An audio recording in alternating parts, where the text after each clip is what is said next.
All right. Welcome to Off the Rails Sports Podcast. I'm one of your hosts, John. I'm here with the other host with the most, Brian. If you could hit like and subscribe, it means a lot to us. How you doing today, Brian? Doing good. Out on the road early, Love it. making progress. You always are, my friend. You always are. All right. Talking about a team, an organization that isn't making progress, let's go to our vaunted Boston Red Sox.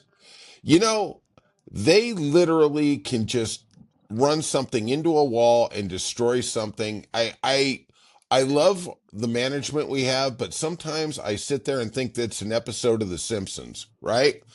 So let's give a little backstory for anybody who doesn't know. And if you don't know about the Boston Red Sox, you're a loser. Okay, no, seriously.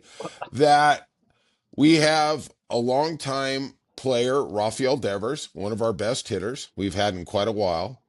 And he was at third base. Not a very good third baseman, but he held the position. And we signed Bregman, third baseman, who had been an all-star, defensive all-star too, Golden Glover at third base. We signed him without, I think, much knowledge for Devers that he was going to have to relocate. He took it after a while. He pouted for a while. Understandably, he's a man, he's a professional.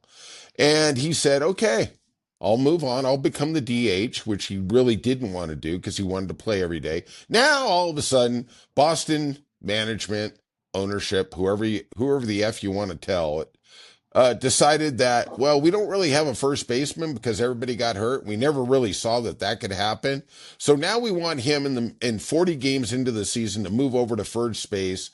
And things aren't going well, right? Now, Boston is notorious for being a bunch of mother effers. I'm talking about the management. I'm talking about the ownership here.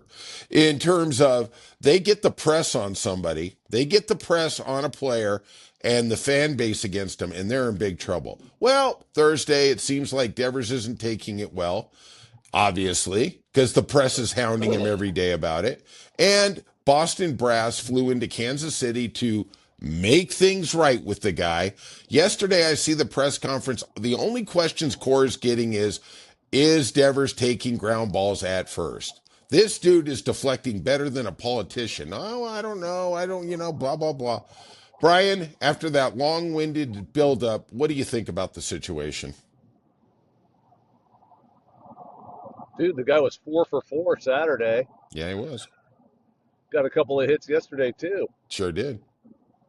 Leave him alone. He's Oh, doing what you wanted him to do at the start of the amen. season. Amen. After after the first 5 games where he literally struck out 2,000 times, he struck out more than Ted Williams did in his entire career, I think. Maybe I'm off just a little bit. He's been hitting like 312. He's got back to being the Rafael Devers we know. But man, they are putting some insane pressure on this guy to go to first base. Let's call it what it is. They are getting the Well, media and the fan base. I've seen a lot of uh, professional professional reporters uh, throwing out their 2 cents on things and commentators over the last 4 or 5 days. And I saw one comparison is that, Bryce Harper moved from right field to first base, Okay, took one for the team, sure, and all that stuff. And they're saying, why can't Rafael Devers do it? sure. There's, and I'll tell you why. I I mean, agree. there's a difference in the player. One, Bryce Harper, when he went to Philadelphia, he said, I want to be the leader of this team, and I want to lead this team to the championship. I want all the responsibility on me. I'm going to do whatever it takes to elevate this team. And he's performed beautifully his time in Philadelphia. Hasn't got the championship yet, but he's done whatever it took. Had to miss a crap ton of time with Tommy John surgery on his arm. Had to DH for a while because he couldn't throw. Finally could come back in. He transitions to first base where he doesn't have to throw as much as an outfielder. And he's doing great.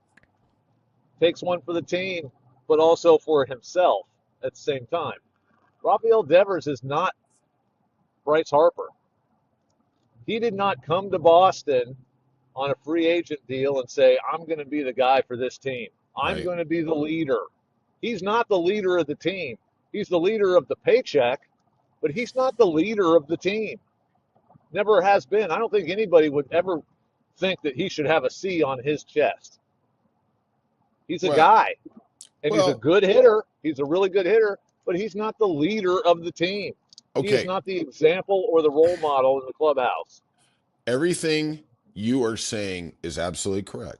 But there's an element you're not giving credence to. The man has been there for 7 years.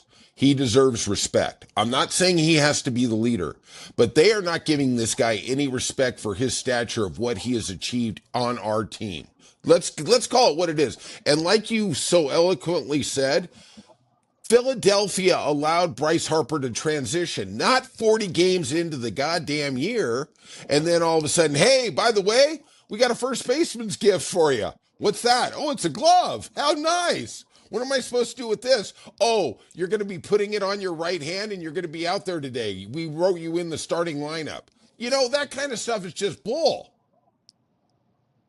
That's I all I'm no, saying. I get He doesn't have to be the leader, but you do have to give the guy respect for what he's accomplished with our team. That's all I'm saying.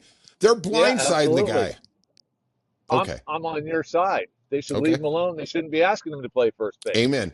Amen. And I understand that the team might be better, but you know what? If the guy goes out there and puts 3 E's in the first 2 games, you know what the fan base is going to do. They're going to act like, hey, you're not Keith Hernandez? What the hell? You know, we expected Golden Glove. You know how it goes. They're all happy. They're all going to clap when he goes to first base. And the first time it rolls through his legs, Bill Buckner style, whatever it is, they're going to go, God, what an idiot. What an idiot. Who did this stupid stuff? That's a Boston fan. Yes, Okay. yes. They should have, and they got guys that they can play there. Granted, maybe they're none of them are a true first baseman by trade. They're more utility guys, whatever. Even Connor Wong has played some first base last season, Correct. some. So they should be able to fill the hole without having to empty another one by taking your DH away. Well, I The mean, guy, yeah, the guy spent all of his time so far this season yeah. Striking out. becoming a DH.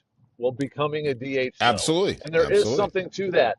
A There is. DH, you know, you got to be accustomed to sitting on your ass and Yeah. and only going up to the plate every 30 minutes. Well, yeah, in Boston though, you get to go into the clubhouse and eat chicken and beer, right? I mean, we all know that. John Lester taught us that. I'm just saying. I'm just That's only saying, the don't relief hate. pitchers. All right, all right, all right. All right. But with that said, and the dumpster fire that is the Red Sox, they took 2 or 3 in Kansas City from the hottest team in baseball. What do you think of the Red Sox after this weekend? Well, yes, it was good. I got to watch Saturday and Sunday's games. I tuned in to see the last inning when they blew it on Friday night. But yeah, it was a good weekend series. But then again, you look at the standings, 22 and 20. I mean, Yep. nothing Yep. special there. So No, good that not they yet. won. Now they're going into Detroit, see how they do on the road against Detroit. Now, if they can win that series, then we can say, all right, we got something starting to happen. That's Detroit's is going to be a tough series. They're going to face Skubal. That's going to be a challenge. I will say this: I was looking at the numbers, and Detroit, I think, has the top 2 starters for any team. They got Skubal and Mize. Mize is 6-1. These guys, they are kind of under the radar, even though they're in first place in the Central. You know, Yeah, um, Skubal's not under the radar, but yes, the yeah. team is itself. Everybody's kind of expecting Kansas City and Cleveland to overtake them, I think. But Detroit's probably going to hold their own and be right there all year long. Yeah, we had a firing in Pittsburgh the other day. They of course the manager's got to take the fall, but I was looking into it, and the Pirates didn't spend any money in free agency, blah blah blah. But have you noticed that the centrals of both leagues, Those guys don't spend very much money, and yet they're still competitive because there isn't a big spender. You can argue the Cubs may spend a little money, but in those two divisions, there's really you could just stay where you are, and every 2 or 3 years you're going to find the lucky charm and become competitive. Do you think that's part of the problem? Could be part of the problem.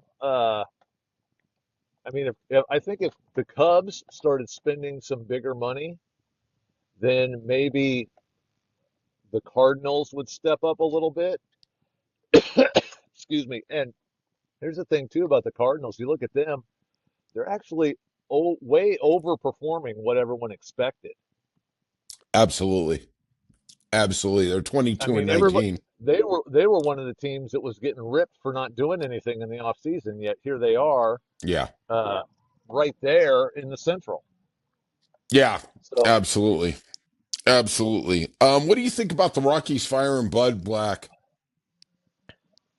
I don't get it. They just kicked the crap out of the Padres yesterday. I watched it, and then they Eh, fired him. yeah, Come on, well, dude.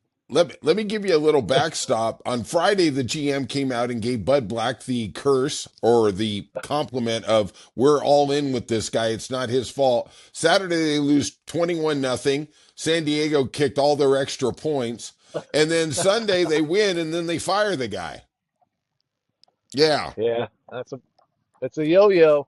Yeah, it's a yo-yo. It's I got a middle finger for the Colorado. They are 7-33. They are on track to win 28 games. Last year, the White Sox won 41, which was an epic low. Boy, they're just taking it to new levels there in Colorado. And I don't even know who they got coming up that's actually somebody to even watch.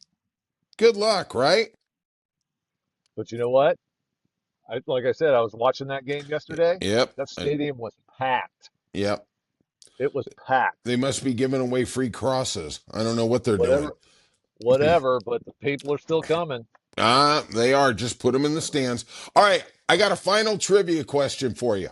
Okay. All right. Jordan Fielder had a home run on Friday for the Milwaukee Brewers, not Bucks, Brewers organization in single A. His Okay. grandpa is Cecil Fielder. His dad is Prince Fielder. He could be the third generation to play in the major leagues. What other family is the only one to do this? You know this. I do. Yep, you know it. Uh, I'll give you a hint. His one of the kids, the grandsons, is a current manager in baseball. Think our current division. manager. Think he's in our division. Oh, the Boones. Yes. There was Ray Boone. That his play claim to fame was getting run over by Pete Rose in that 1970 All-Star game. Then he had No, his that was Bob Ray Boone. Fosse. That was Oh Ray yeah. Fosse. Oh yeah, it was. His name was Ray. Okay, give me 40% credit. Okay, I hate it when you're so much smarter than me, even when I'm blindsiding you. And then Bob Boone was his dad, and then Aaron and Brett both played in the major leagues. So now we All have a right. chance for a second shot. There we go. There you go. All right. Well, that's it for Off the Rails. If you could hit the like and subscribe and leave some comments, and we'll see you soon on Off the Rails. Yep. See you.